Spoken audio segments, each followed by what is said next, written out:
What's going on, everybody? Welcome to another episode of Off the Couch Boxing.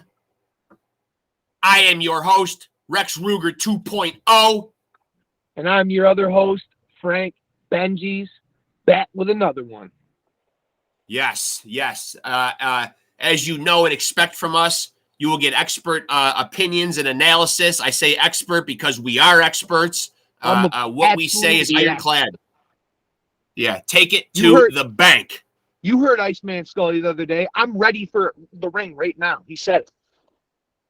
Yeah, no, actually, he said neither one of us could fight in the slovenly weight division, dude. That it doesn't exist, and that. And I told him flat out, "Look, man, we're not coming to the house to do nothing." Ready to go. I don't know what he said to you, but I heard him say, "Hey, he looks ready." Yeah. And I am happy to report before we get into our episode that, as you can see, the Alexis Arguello puppet, who sometimes will chime in, most of the time not, but the legend Alexis Arguello no longer has the boxing glove. The autographed boxing glove has been sent off to Iceman Scully, out there doing God's work. He is. No, that was definitely the right thing to do, to send that off and let him collect whatever he can get from it. Well, I understand when Scully says, I'm not much of a memorabilia guy. I like a good picture with somebody. It cements that I was there in that moment. But as far as signed memorabilia and stuff, I'm with him on it.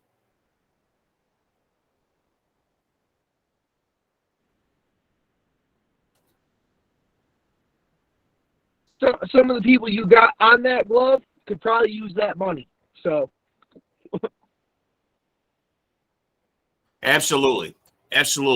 Which is why extremely happy to do it, man. $9 well spent shipping it off, man. And, I hope whatever he can get for it, it goes towards a worthwhile cause. He's a friend of Off the Couch Boxing. He's a friend of the show, man. Expert analysis. And he just so happens to be the assistant trainer for Artur Beterbiev, who is punching holes through people and just walking straight forward. Punching through guys. Punching through guys. Callum Smith, however you say it over there in Britain, man. I don't know if it's, I don't want to, here in upstate New York dialect, it looks like Callum Smith, but I don't know, but 29-1, as we touched about with Scully the other day, but he's going to be another one that's going to bite the bullet too, eventually. He will go down like all the rest of them. But Beterbiev, man, has got to get going on a Dimitri Bivol or Canelo Alvarez fight, man. He is, I think, is or going to be 38 years old, man. So time is, Artur Beterbiev seems to be, he seems to be turning back the clock and not aging. A little long in the tooth. Yeah. And you don't want to find out that you're getting old overnight in boxing. But I don't know what's with those Eastern European guys and running their amateur career into the ground and then becoming professional at 40. I know. It's not a great tactic. It's not a great tactic because then you're up against it. And if you don't want to fight like a ton, saying he's not a talented guy, and Loma included. They're talented guys. Just they should have got their pro career started sooner. Right. Well, then, speaking of Eastern European guys, it's a perfect segue into obviously what we are here to talk about, which is in a matter of days at the time of recording this, and it will be up tomorrow, August 22nd, 4 days away from the big. It's always big news when the heavyweight title is being fucking decided. It's always big news. You want to know who the heavyweight champ is, even though nobody hardly ever does. But yeah, but guess what, man? I'm gonna make a crazy prediction right off gate. Daniel Dubois does not stand a chance in this fight. Yeah, that's bold. That sounds like a prediction that I would make. I'm usually the one fucking in there. You're usually wobbling a little, man. So you're saying this is going to end early? That's not even that it's going to end early. It's just Usyk is so skilled for a big guy. Yeah, he is. Like, it's going to be tough for a big egghead like Dubois to just, you know what I'm saying? Like, he's not as skilled as Usyk. Yeah, and even though I might be hitting the THC pen tonight, man, I still put myself in that category of a skilled big man. So I understand exactly where you're coming from here, man. I do. I was the total package, man, until I became tethered to the couch. And now I'm off the couch boxing. But you know, it is what it is, man. We all had our heyday. Hey, man, so you're saying Daniel Dubois? They call me Baby Jokic. Yeah. Who? Baby Jokic. Another good Eastern European guy. See, the Eastern Europeans just have it in there, man. They breed champions, man. Oleksandr Usyk, man. I think, I agree too. I think he's going to go through. He's going to go through Dubois. This is off topic, but I was going to bring this up last night to Ollie. Was that remember how you said Beterbiev doesn't watch any boxing? That's how Jokic is for he doesn't watch any, but he hates basketball. He doesn't even want to watch it at all. He hates it. Yeah, that's very telling. That's very interesting. I find that fascinating. That's really fascinating. Me too. I was really surprised by that when I saw him in an interview. And he was like, "It's like Beterbiev." He was like, "I'm just like ready to go home from these playoffs already. I don't even care about."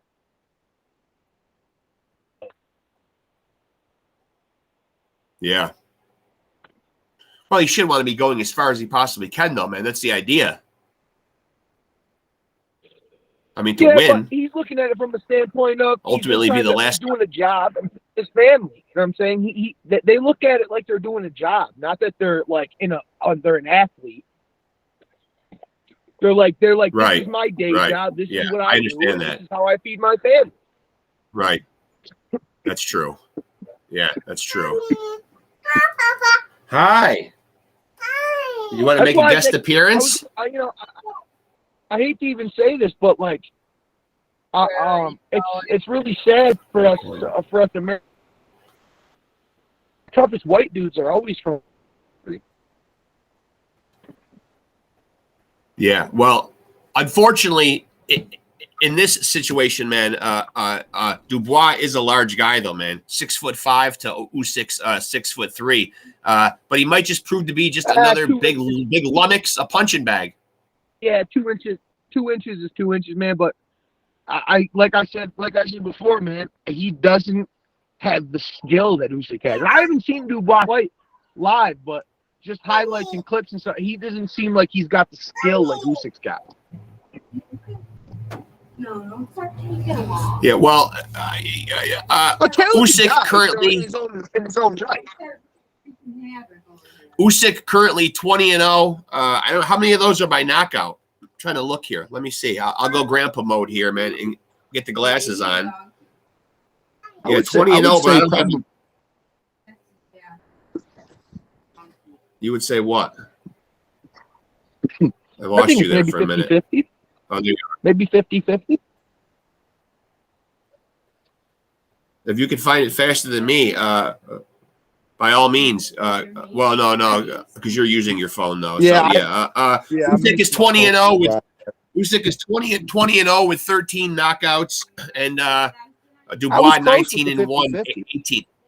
19-1, I believe, 18 knockouts for Dubois. His one loss was, I think, in his last fight, he got TKO'd in the 10th round by Joe Joyce, which is nothing to be ashamed of, man. Joe Joyce is certainly a very tough heavyweight. Here, come here.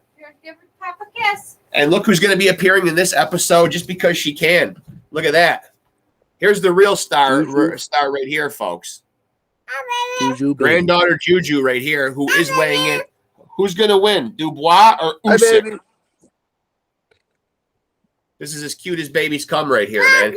She's making her first appearance. She's already on the couch. Right? Can I have a kiss Hey, tonight? we're off the couch. Say goodbye to everybody. Say bye, everybody. And there she goes, folks. See, once in a while, I will have guests on here, as I said, and you never know whose expert commentary that you're going to get, man. Here in our family, as you know, being my son, man, look, we breed boxing experts from a very young age, male or female, doesn't matter, man. They're going to be have expertise, knowledge, and they're going to know how to throw a couple of well-calculated punches on the bag just for posterity's sake and to be able to survive in this crazed world. Listen, man, we already got young men working a heavy bag. Let me turn my hat around. That's right, we do. Yeah. We already absolutely. got young men working the heavy bag. And we got the moose on the way, man. Yeah, that's right. I got a grandson. Working the We're already bag. calling We got him- moose. So watch out. Man. Listen, man, you really think about it. We got him working the bag. We got him working the tennis ball. Got him working the mitts. Yeah. Yeah. And of course, already, if he's inherited the nickname. Boxing is one of those terrifying sports to get into. Not only because you get punched in the face, but really, though, when you really think about it, dude, and this includes us, man, let's be honest. Not a lot of guys got that where they got that dog in them to just give up everything in life, smoking and drinking and eating burgers and, you know what I'm saying, like everything, like bare bones. You got to be going grinding all the time. Yeah. That's a tough life, man. A fighter's life is a tough life. It is. Always a salute to any of these guys, and irregardless of whether. Most of you people watching this show couldn't even do a week's worth of what they do. A week. Definitely not. Yeah, for certainly. Yeah, I mean that's can't do it, man. I have the utmost respect for anybody that climbs through those ropes, irregardless of if we make light of guys on here or in lieu of our predictions. You know, by no means is it meant to impugn or degrade any of these guys or what they do, man. We certainly want to throw that disclaimer out. We don't claim to be able to climb through any ropes and do it, and any guy that does, man, certainly has big amounts of respect from us, man. I look at it like it is the national pastime in my eyes. It is the greatest sport. A mano-a-mano sport is always going to be top notch for me. No teammates to bail you out or blame shit on. I mean, it just is what it is. You know what I mean? Right. Yeah, and Ned, like to your point, yeah, I said Usyk is probably going to dominate this fight or win this fight. You know what I mean? In pretty easy fashion. But well, like to your point, that doesn't knock anything that Daniel Dubois is doing. He's a great fighter, and you know what I mean? I'm sure he's going to bring a great fight. Yeah. And my prediction for this one in our description of the episode is going to be Usyk by I don't know, is he Ukrainian or Russian? I mean, I'm not trying to lump all the Eastern European people into one, but yeah, I want. Okay, yeah. So he's gonna win this Ukrainian. It sounds much more glamorous when I say Russian mob execution style. Well, but I can't say that because he ain't really Russian. I got a point to that though. The Ukraine stuff. I was actually reading that shout out to Ukraine, by the way, going through whatever they're going through. You know what I mean? United States stands with you. Yeah. But we I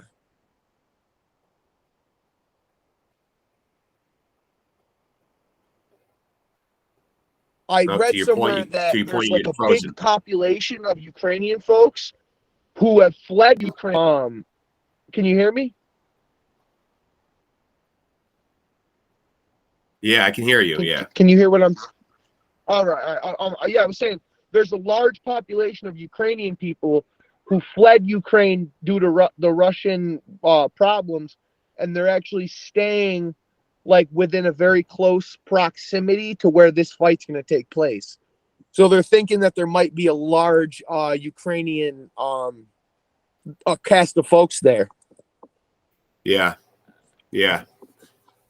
Well, that's good, man, because it's always great to see. A lot of these fights now are getting booked by this over in Saudi Arabia just because those guys have got the loot over there to fork out to have these fights. I believe this one though is going to be in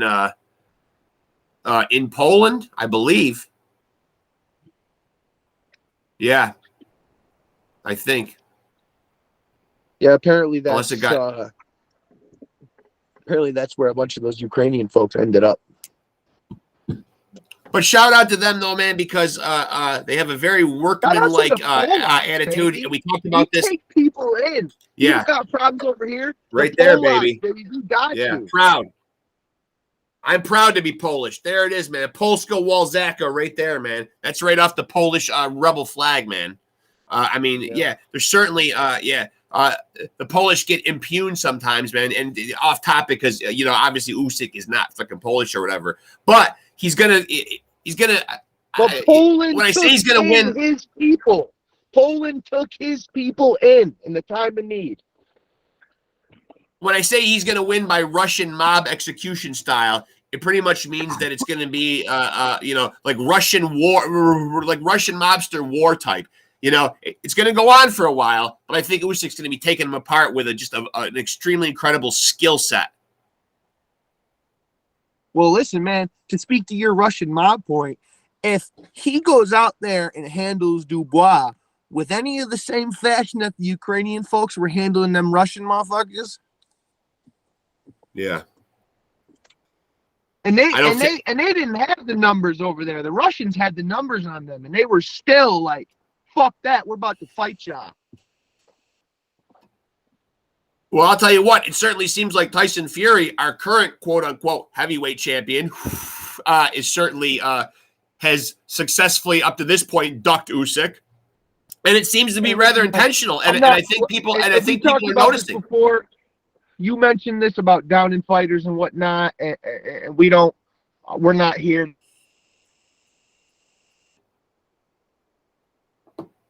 to do that. But listen, man, if you want my honest opinion right now, Usyk is the heavyweight champion because Fury's not making heavyweight fights. Yeah. He's just fighting and Fury's only clinging to one belt. I mean, that's not even the point. He's not making legitimate boxing fights. Well, yeah, but to that point, though, Fury also seems to have no interest in going around and scooping up these belts and working towards an undisputed situation at all. Because Usyk's got most of them. He's got the WBC, and of course he's got his super proud. He's got his super proud lineal championship, which I take nothing away from that. He's clinging to that for dear life. That lineal championship. Hey. It is prestigious. In my mind, at least, as a boxing purist, it's prestigious. I love a guy who's beating the man who's beating the man. Listen, I'm not going to disagree that point that it's prestigious. It absolutely is. But yeah, to me, if you are a heavyweight champion and this guy's a heavyweight champion, that's the fight we need to see. We don't need to see you fight Ngannou.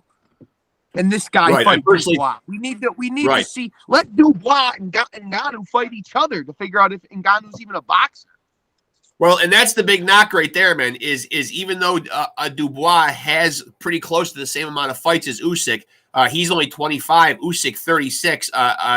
Speaking to your point earlier about Eastern Europeans kind of getting into the game on a pro level a lot later on in life. But age could be a factor, I suppose, man. But I mean, Usyk doesn't look like he's going to get old overnight anytime soon. He's still at a very high level, a lot like Crawford at 36 years old, or some of these other guys that have gotten on in years. But fuck, Bernard Hopkins fought into his 50s. Right. I mean, no, I was saying we Beater Biev. We were talking about him. He's almost 40. Yeah. 168 pro rounds for Usyk, it looks like, and only 63 for Dubois. So there's a difference of over 100 professional rounds right there. That's a lot of fights, I mean.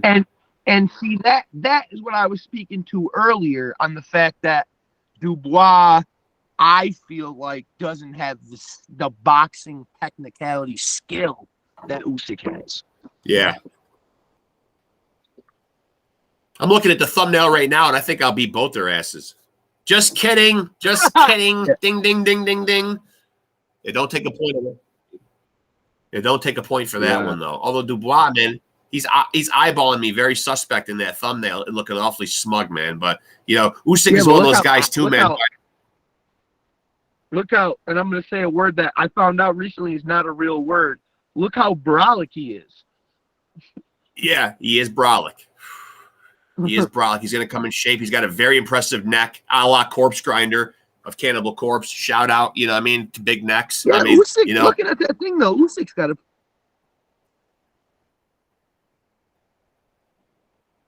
pretty solid neck himself. Neck game is all right. Yeah. Usyk's no fucking slouch, man. I mean, for sure, man. But I still see this going down. He's a tactician in there, man. He's a tactician. Training alongside of Vasily Lomachenko, you know what I mean? Like running in those circles, dude. You're gonna get your game polished, man. And that's what I was thinking about, like to my earlier point, was that if Usyk takes Dubois into deep waters, is he ready for that? Right. Is I gotta Dubois' say, man, skill level going to be able to match Usyk come championship rounds. Yeah.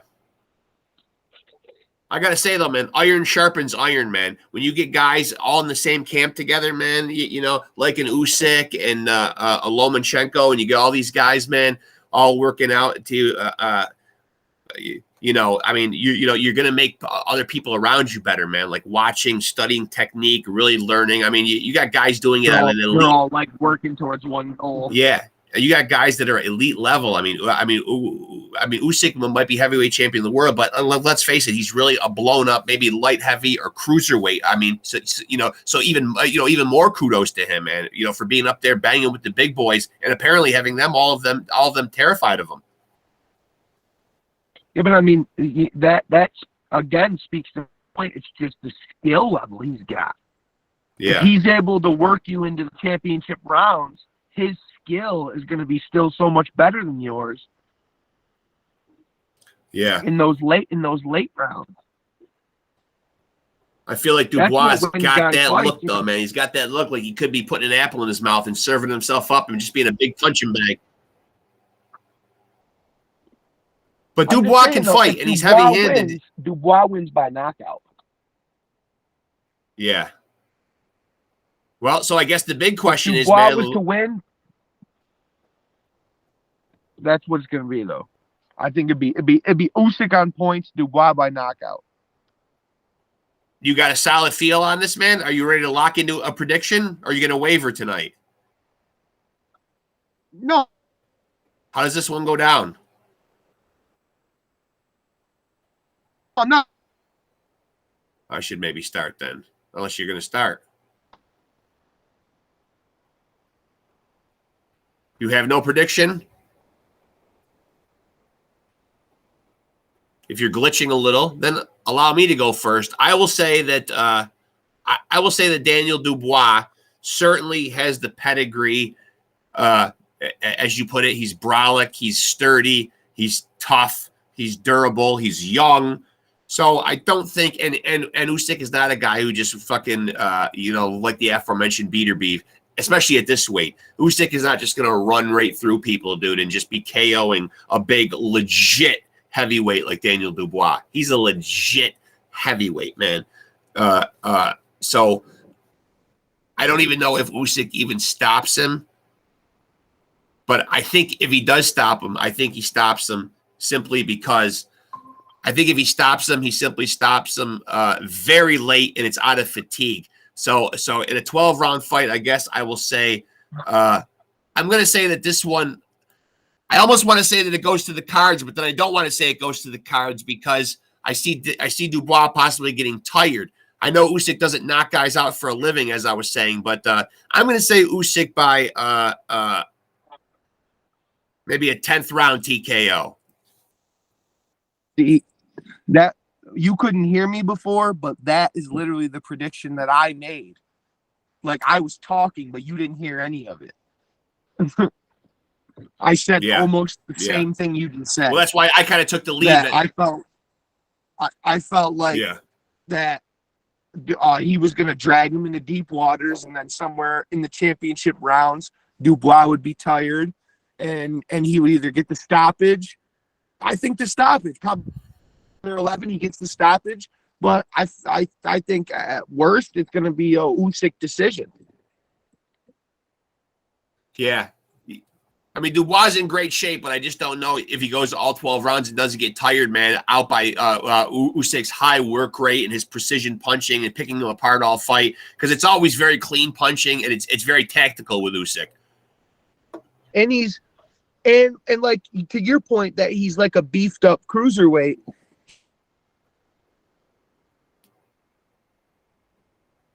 He's smaller.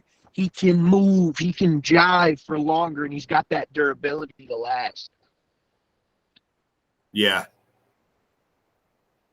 In one fight.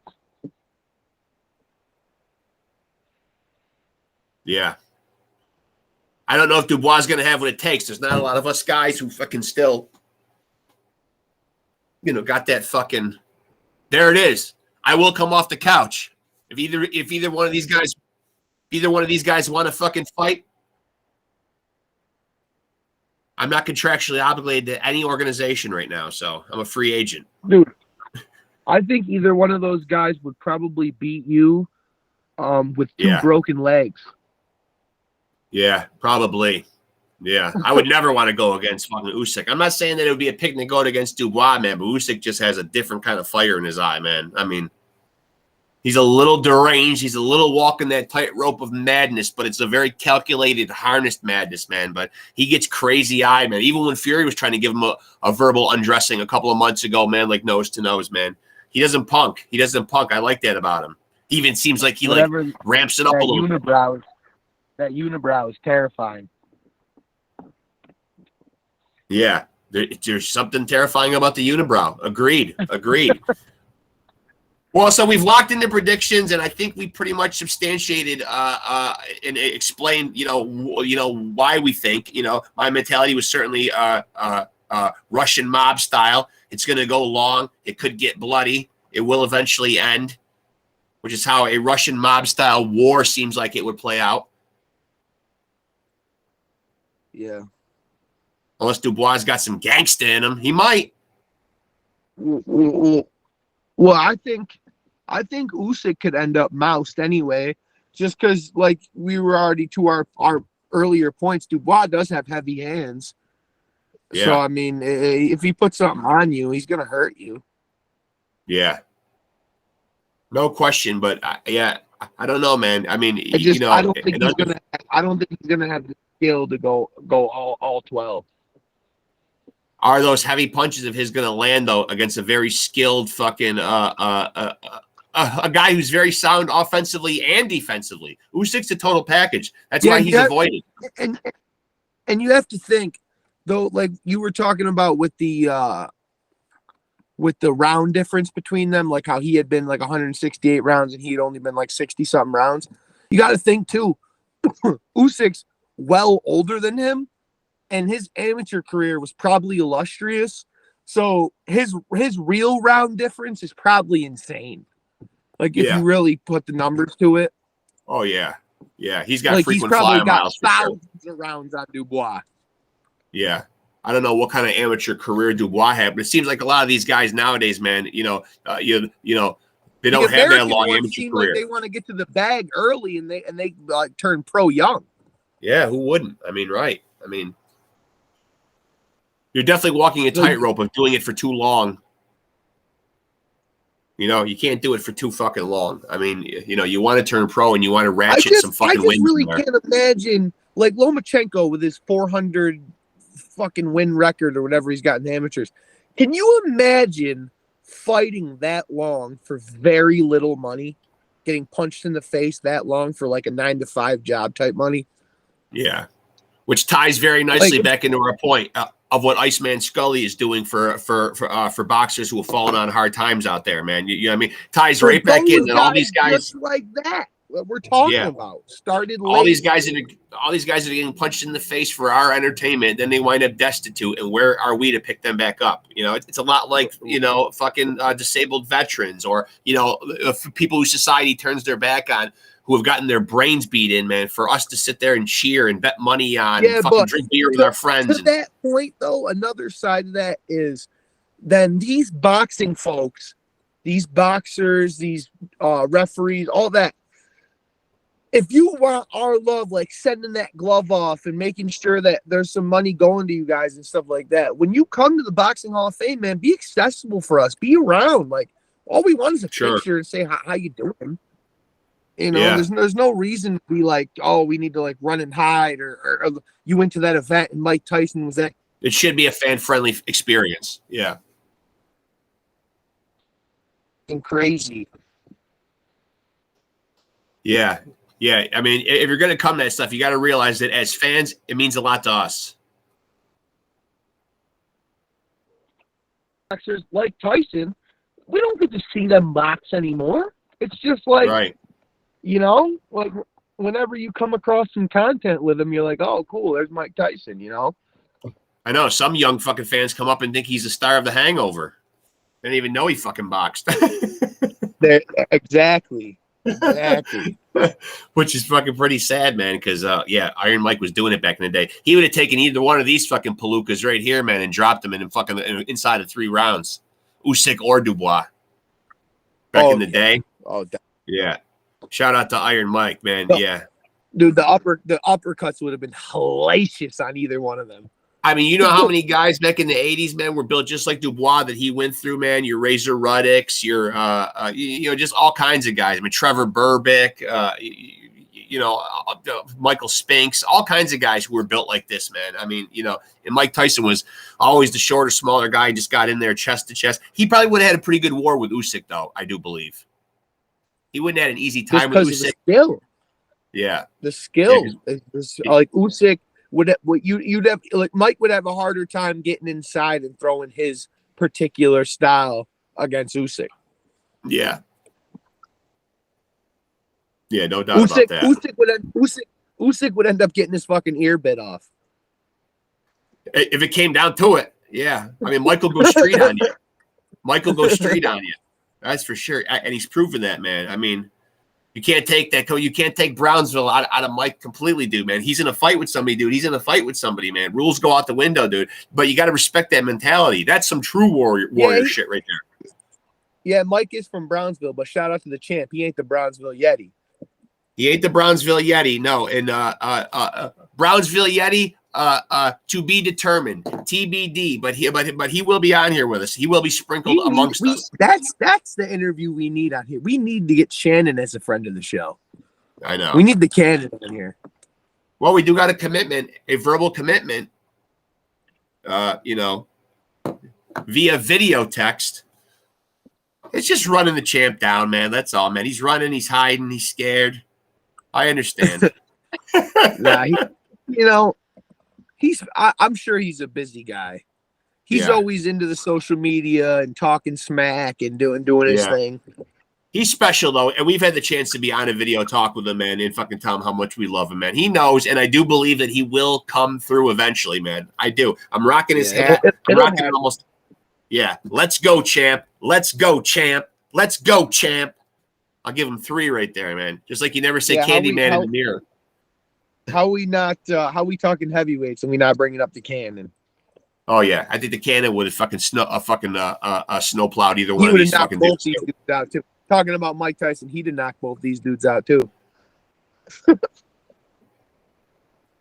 Yeah, maybe not. A young Shannon Briggs, man. A young Shannon Briggs was a 4. He'd had a tough time with Usyk though. Yeah, he would have. Yeah. But I will say though, man, that I have 2 pages here.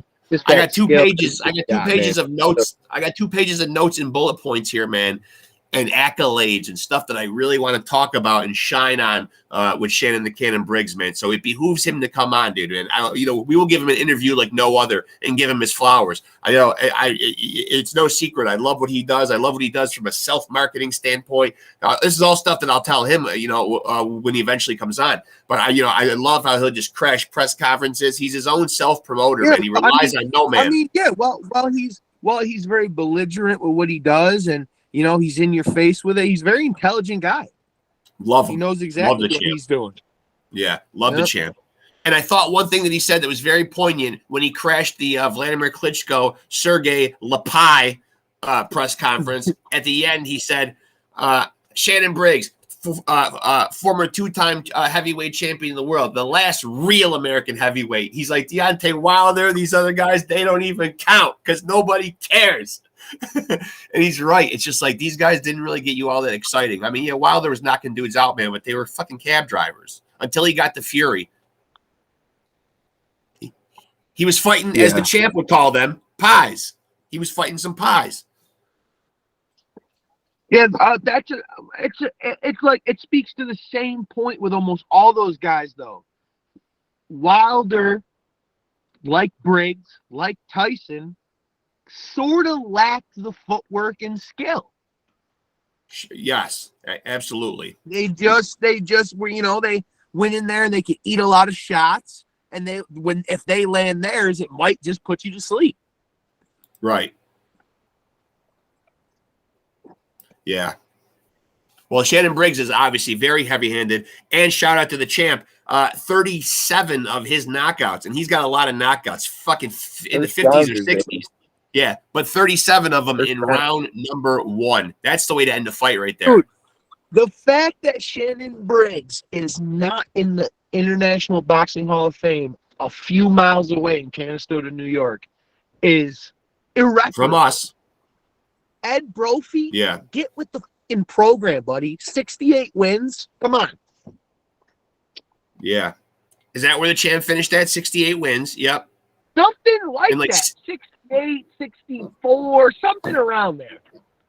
And you got to remember, too, that a lot of them were knockouts. 50-something knockouts. 37 in the first round. Dude, that's a Hall of Fame boxing like the record to me. I don't care who the guys were. And so he was Shannon in Briggs, everybody's face. Yeah, so Shannon Briggs. Shit. He'd have took a fight with anybody. I've got it right here, man. 68 total fights in his career. His record was 60 wins, 6 losses, 1 draw, 1 no contest, 53 knockouts, 37 in the first round. Ridiculous. Come the fuck on. Ridiculous. The only person. Carl Froch. The only person. Listen, man. Carl Froch is in the fucking Hall of Fame and Shannon Briggs isn't. Come on. Deservedly, I'm not going to knock Carl Froch. He's a great fighter, but it just doesn't add up. Holly Holm is in the Boxing Hall of Fame, but Shannon Briggs isn't. And let's also not forget, man, that whether you like it or not, he was at one time the lineal heavyweight champion, and he was the two-time heavyweight champion in the world. Just to have held that belt, regardless of the duration or how he attained it, he was our world heavyweight champion twice. I mean, not once, but twice. Yeah, I mean, yeah, that should speak for something right there, man. And 37, and I know Shannon's probably no way. If you can petition for guys to go into the Hall of Fame, this is my petition right now for the Cannon to be in the Hall of Fame.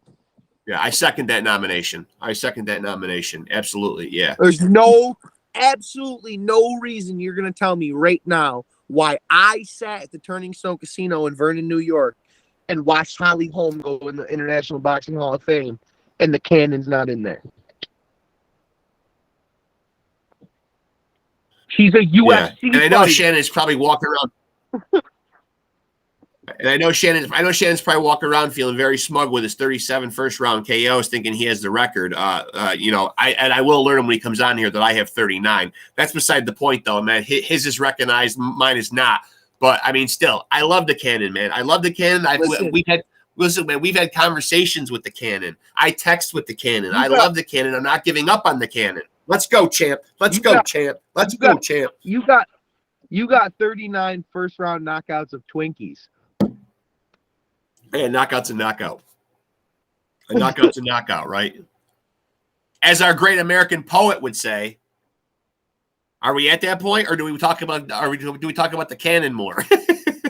No, we're there. I think we're there. Because I think, man, like we've already said what we're gonna say. I said 10th round TKO by Oleksandr Usyk, and I said why. Russian mob style.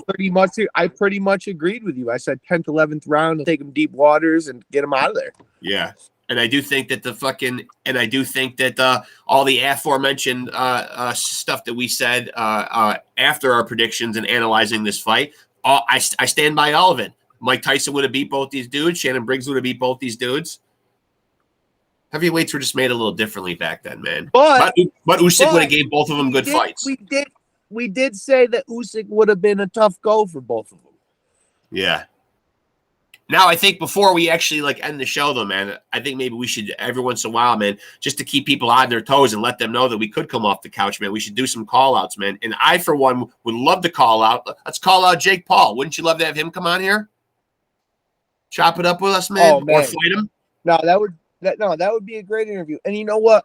As much as I'll sit here and chastise these bullshit fights, I can't not respect Jake Paul. He's a fucking good dude. You know what I'm saying? He's just he loves boxing. We love boxing. You know what I'm saying? He's just got money. So he's able to make these moves. You think if we had $1 million right now and we could just make this podcast the podcast and have.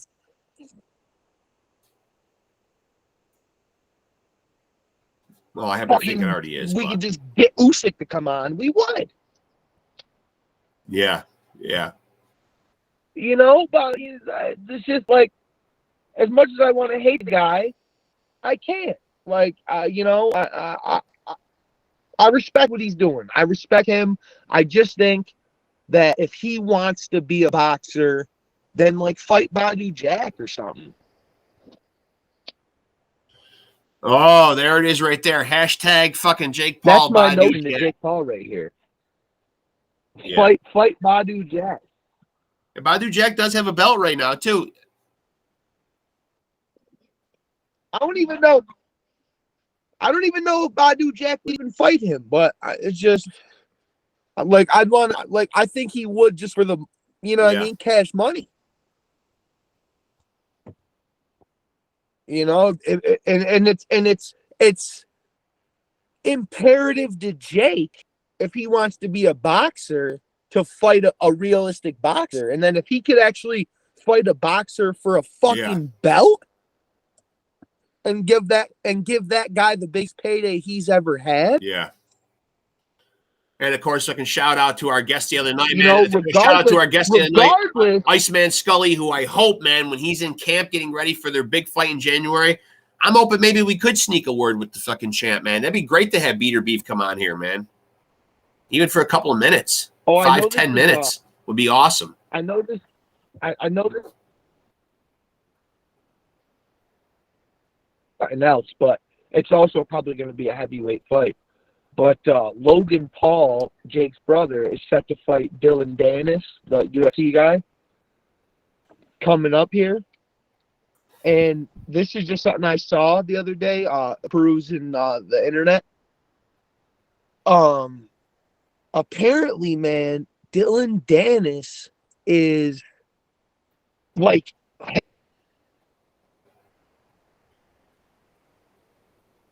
has found all these people that Logan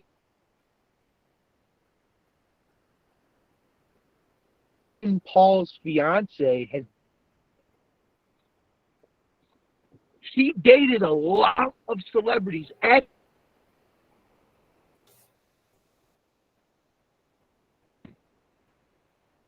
Your audio is getting very muddled.